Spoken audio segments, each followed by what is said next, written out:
welcome to Always Growing. I'm Heidi. I'm Dave. In Always Growing, we talk about growing in our marriages every day with baby steps. So today we're talking about everyone's favorite Bible passage about marriage, Ephesians 5. So what's love and respect got to do with it? And so Dave has, I feel like, good reflections on Ephesians 5 and recognizing the tension. So when we've done like pre-marriage counseling or when we've worked with couples, I've always appreciated your vantage point of Ephesians 5, Dave. So do you want to share a little bit before we get to 3 points about how this actually works in our marriage? I find it very, very difficult to tie it into the wedding sermon. It's just really tough. And then plus you're talking to a whole group of people and then trying to help them understand it. I think it's too much. It's too hard. And so we have been able to work through it with our marriage counseling, which I think is a lot better. You have time for the conversation and questions and stuff. So I think that's good. I think the whole passage, for me, it really hinges on it's a mystery. I think that's what you try to figure it out. There's some dynamics going on there that I think they're clear points that are being made, but how it's going to work together, that is the mystery of how this is actually going to work. It's like saying your dog is really loving, but he's also a pain in the butt. There's there's two things happening that seem to be opposites, but somehow they converge into this thing. Yeah. And especially since we are obviously sinful people, so we're not going to live this out. So perfectly, it just complicates it. Well, I also, encourage everyone to look up Ephesians 5, especially if you don't know what we're talking about. Look it up and read it for yourself. Understand that it is one of the harder biblical texts, I think, for people to take, especially within our culture. You have said before, too, which I think pointing out in Scripture, it's the mega mysterion. Literally the biggest mystery of the universe, Right. And it says because this is dealing with Christ and his church. And so there's elements of this that's not even about us as people and about God's interaction with people. And so one thing I like to remember for myself when I look at Ephesians 5 is that it's not all about me and my marriage.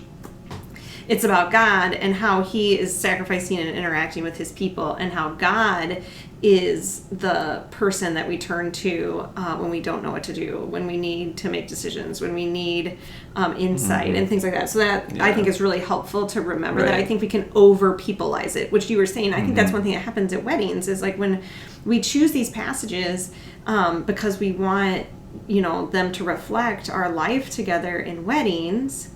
The problem is that so much biblically is really, it's about Jesus and his work and the core. And then, of course, it applies to us.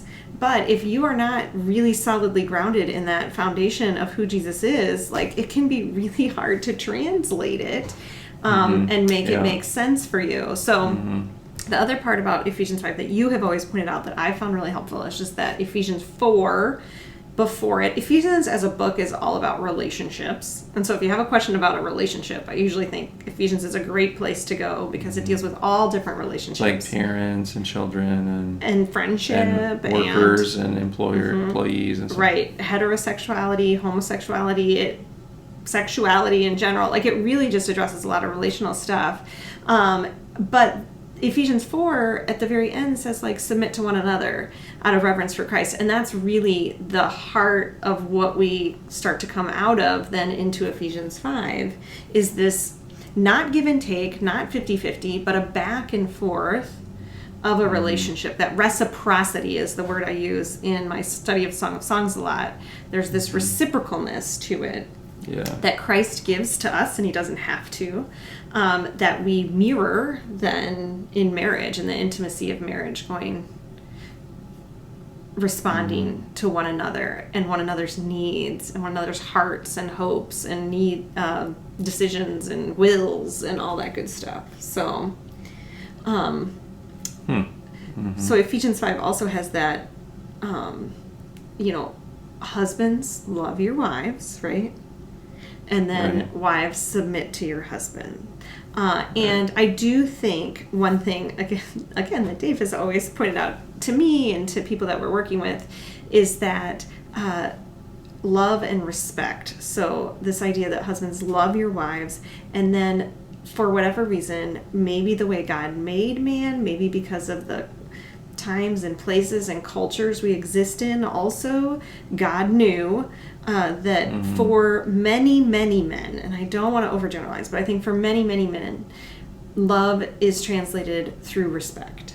And you really have pointed that out. And I think I wouldn't have believed you, except I've opened my eyes kind of and looked for whether that was true or not. And I would say, like, I see that a lot. And in marriage research, especially even with secular marriage research, we see this, that like there is a factor where respect is really hugely important. This honoring, if you will, of a person's opinion and knowledge, and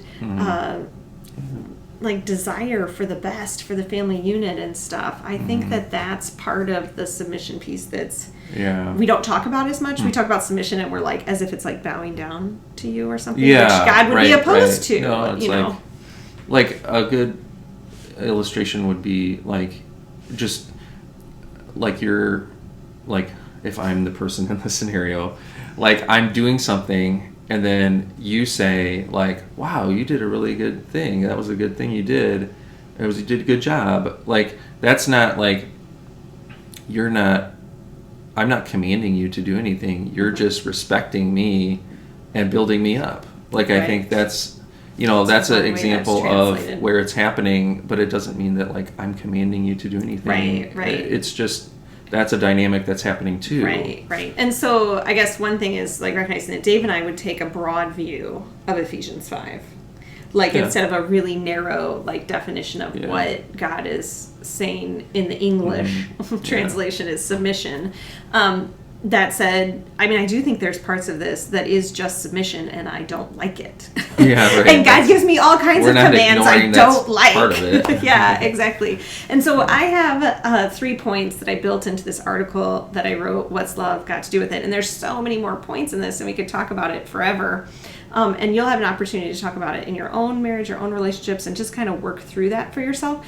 Anytime you talk about Ephesians 5, you have to bring this up. And it's sad because we live in this sinful, broken world, but it's true. Like, abuse is not okay. God doesn't like abuse, physical, verbal, mental, emotional. None of that is okay.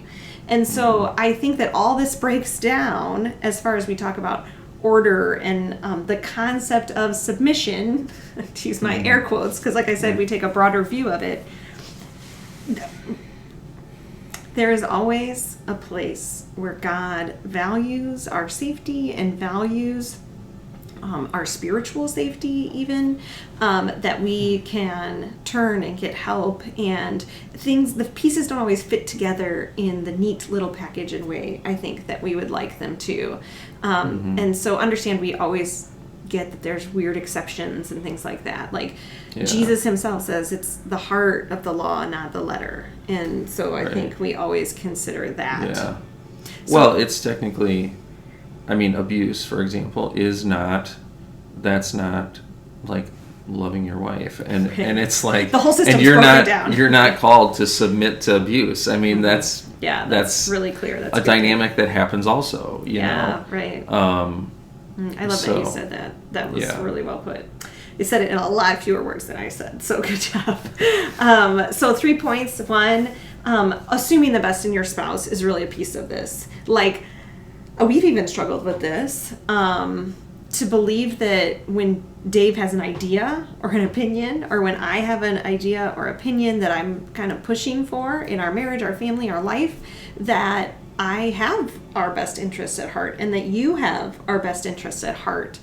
That is part of it. And I think that has transformed this passage for me to really understand that when Dave is like, I really think we should do this, and you very rarely feel extremely passionately about some things, so I get my way a lot. Yeah.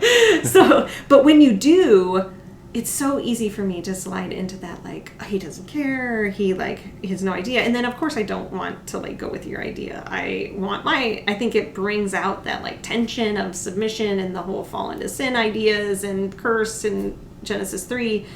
And so knowing that you have our best interest at heart is really part of the, like, Jesus-y foundational package of Ephesians 5. Mm-hmm. Yeah. So that's one piece. Yeah. The second piece is, I think this passage is just like, all of Ephesians is like, just talk nice to each other. Like, just say things nicely. Speak the truth in love is a huge part of Ephesians 4 that I think is actually like a massive hinge for the entire book structure. And this is certainly included in our marriages. We can sound really hurtful and petty, and things come out because we have that intimacy that's safe. That we wouldn't say to other people. And so husbands loving your wife, wives submitting to your husbands, again, with that concept of respect built into that. Honoring one another is another Ephesians idea. I really think, too, that one of the best things that's in there is that love your wives, because everyone would take care of their own body. And that speaks a lot for, like, love and, like, respectful things to say. Like, I don't know, I just think that's really a unique thing in there. And maybe Jesus uses it in a couple other times. I can't remember exactly where that was, but still, like, a good thing in terms of, like, for, like, men to really think about, like, wait a second, like, I should be taking care of her even if, she's not doing the things that I like. That she's doing or whatever. That one flesh does change the way you make decisions, the way you express things to one another. Like, that's a really good point, Dave. Yeah. So the last piece is this piece, and like I can't even. I have such a hard time saying it out loud, but it's one of those things. Like, when you disagree, when you get to this place of, like, complete impasse in your marriage, right? Taking apart this idea with abuse separated. So there's no abuse in this situation in marriages that are genuinely loving and kind, even when there's two sinners involved. That at the end of the day, a husband does get to make a decision. And I think that has very rarely come to a place where we've had to utilize that in our marriage. Also, there's a lot more places in our marriage, I feel like, where Dave is like, I mean, you technically know you could decide, and instead you're like, we'll go with what you want. Like, I feel like I need to recognize that more often and say there's plenty of places in our marriage. To notice that I'm actually conscious of the fact that I'm giving up. You're making the decision. I'm just not, like, getting run over by it. Right. In the same way and that shows Jesus to wives in a unique way. I think especially in our culture that's really still has some patriarchal qualities and things like that whether that's of Jesus and biblical, where there's plenty of places I think we can all admit where it's not biblical and isn't always the best expression of like leadership by men. And so just understanding that, like, in our cultural context, you may not like feminist beliefs and you may, like, push against anything someone says about those things, but understand that that's the culture we live in. So you can practice some, I think, caring kindness in how you go about giving your wife or giving other women in your life. Also, I guess I didn't say that, but just a voice. I think that's really hugely powerful, like in a way to show Jesus. Also, this is important for wives.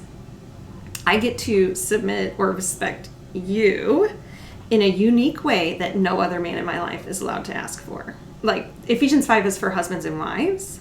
And you know, we do honor our fathers. Like, there's these places God gives us that we are in tension with, and using that word, like respect and submission and all that. Recognize that doesn't mean every place. And I think that's important. I feel like people have like thrown down the Ephesians 5 gauntlet, and I'm like, I don't have that relationship with you, you know? Yeah, right. Goodness. All right, so we're almost at 50 minutes here, but that's something to unpack in your own marriage. It's going to be more complicated outside of your marriage because this passage is about marriage. And so just be tender with one another as you discuss this. The question we're going to leave you with is, what's the tension of Ephesians 5 look like in your marriage, you know, and have that discussion together, kind of consider it, and know that Christ covers everything. You know, good one. Yeah. He's always wrapped in his grace is how our marriages are. So, all right. Yep. Whew, we'll finish that up. We'll see you next time. All right, see you.